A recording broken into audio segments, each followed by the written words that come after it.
My name is Dora Mtutangolo, married, and I have a daughter. This journey of Chinese, oh my, where did it start? It started when I finished high school, 2003. My mother, I did French. Now that's the interesting thing. I did French my whole high school life, and I left with nothing. I was going to that French class, and I was like, oh my Lord, what is this man saying? So the only thing I think I left with was au revoir. I was like, oh my Lord. I really didn't like French. And what I've come to learn over the years as a teacher is it's never about the student. The student is not bad. It is the teacher who's bad. And I think, I don't want to say that my French teacher was bad, but I think he never gave me the interest to learn French. So that is why it reached a point of like, no way, French cannot work. So by the time I finished high school in 2003, my mother was still saying, you need to continue your French. And at that time, everybody was doing French. So it was a very common language at that time. But I went to that college, a very common and very famous French school in Kenya. And I was like, no, this is not it. But I just did it because my parents told me to go. So I went, but it reached up when I was leaving the college. I saw a truck of Chinese characters. How I knew it was Chinese characters, I do not know. Till today, I have no idea. But there was something that really excited me because I was wondering, what is this? How do you write such things? And then now, the desire of Chinese language just built up. In 2003, 2004, I didn't do much about it. I was listening to, in KBC, our KBC radio had some short China radio, can you say podcasts? So I used to listen to those things, but in my mind, I'm thinking, nothing can come out of Chinese at that time. And it reached a point where I was like, okay, let me try to look for a college. So in 2006, 2007, I found a college. I did Chinese for around 4 months. There's this Kenyan guy who went to China, came back and decided, let me start teaching the Kenyans and our locals on Chinese language. And I learned it for 4 months. I forgot about it. I finished, I didn't even think about it. In 2008, in September, my brother got he saw on a newspaper, a local newspaper, he saw a common university had put an advertisement of a scholarship to China. My brother was like, you have nothing to lose. At least you have some knowledge of Chinese language. And the advantage at that time is this university had no other previous students. So I got this opportunity now to apply. So I applied. And in the process of applying, I applied as usual, November 2008, and then January 2009. You know, the way you apply things and you forget. And then in June 2009, very interesting, I was called, please come pick your scholarship to China. I was wondering, what do you mean? Who? Me? How? How can that happen? And in my letter, I was told that I needed to report to school in September. So now that is how I found myself in China. I was in China for 1 year. And let me be honest with you, it was a beautiful experience. For me, I think I went with an open mind. I just decided, you know what? I'm leaving home. I want to move away from the wings of my parents. Let me see what I can do for myself. So China was that to me. China was a place where I found myself.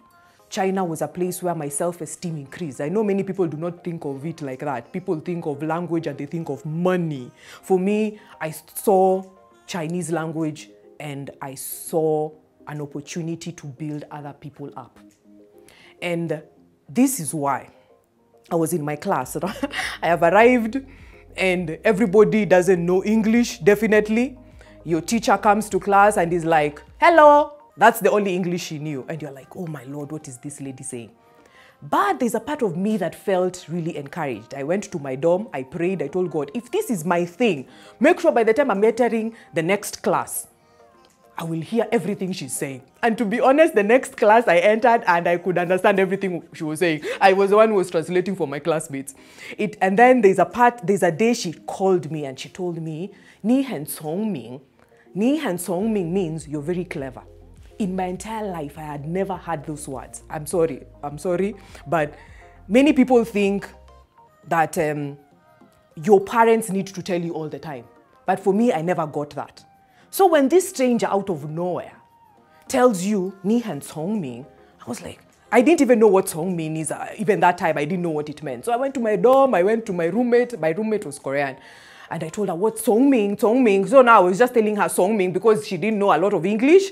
And I didn't know a lot of Chinese. So I was just saying Songming, Songming. And then she told me, Songming, clever, clever. So with one word, she just said clever. I was like, wow. So this teacher is considering me clever?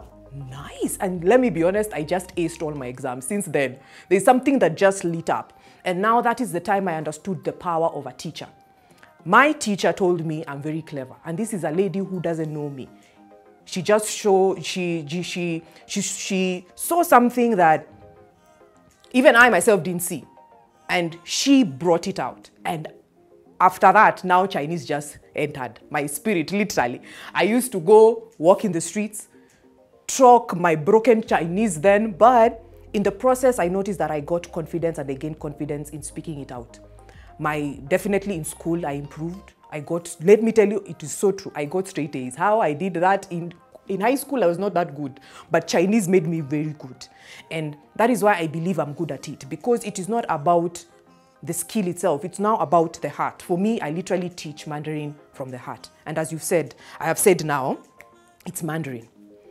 Many people call it Chinese language. Even I myself sometimes call it Chinese language. But what I came to learn is the Chinese language is Mandarin. So what we are supposed to call it is Mandarin. But many of us just call it Chinese language. So I'm not saying it is wrong. It's just that now the Chinese language has a name and now it's Mandarin. So sometimes you will hear me say Chinese language. Sometimes you'll hear me say Mandarin. But it is still the same thing. And my experience has brought me to this place. I have taught Chinese for the last 5 years, and it has helped my students. It has helped me grow. It has helped my students grow, both emotionally, spiritually, and at the same time financially. Chinese has become the it language of the world. French was like that a few years ago, but now Mandarin is it. For me, I will encourage anyone who has a desire and who has an open heart, because Chinese is not easy, but you need to have an open mind and an open heart to learn something different, because Chinese is hard. Just like any other language, it is hard. It takes a lot of discipline, it will take a lot of practice, but it is something that you need to do. That's something that you want to do, you will do it. Because if I learned it, I believe everybody else can. And let me tell you what my teacher told me, Ni Hen Cong Ming. So if you consider yourself that you're dumb, I believe this language is for you, because you're Hen Cong Ming, meaning you're very clever. So let's do this. Let's learn Chinese, let's learn Mandarin language. Let's help each other improve Kenya and our continent. Let's help each other improve our own lives, because with Chinese, with the Mandarin language and with the writing of the Chinese characters, as you will see, there's a lot of discipline that takes and involves in it, because you will have to practice a lot. And that is why I'm inviting you to join me in this journey of learning the Mandarin language. Thank you.